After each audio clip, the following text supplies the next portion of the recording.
Welcome to the studio at African Utility Week and PowerGen Africa. Today we're speaking with Darryl Chapman from Eskom about the e-mobility transition in Africa. Welcome, Darryl.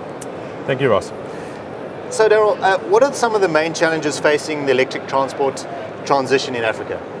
Well, a lot of the challenges have been very well documented over time. We face very similar challenges to anywhere where the new technology has been introduced. But Africa is a little different. We've got different sort of distances, our infrastructure, our public transport, and that is quite different. But the big difference is often in terms of our supply of energy. We have sometimes unreliable electricity supply.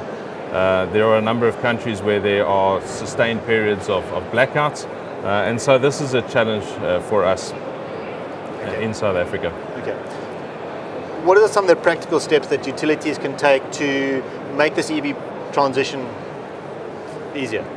I think particularly as it comes to the reliability of supply, Eskom needs to be able to supply energy to the market on a consistent basis. We're working towards that, but we also have programs in place to consider the possibility of introducing renewable energy to the system. So we've got cleaner energy to provide to the vehicles, and then also energy storage, which is a significant component of a system where you need periods of high intensity charging for fast charging for vehicles. You need to have storage in place to be able to supply the vehicles.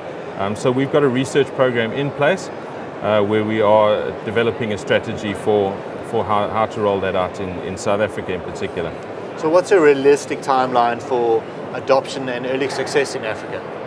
Well, we're fortunate enough to have a model that we've been working on, and conservatively we see around 234,000 odd cars, electric cars in South Africa by 2040.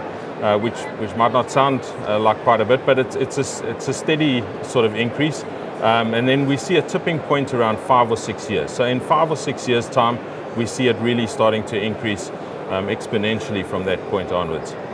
So Darryl, you mentioned that price point was a sticking point in adoption for EVs.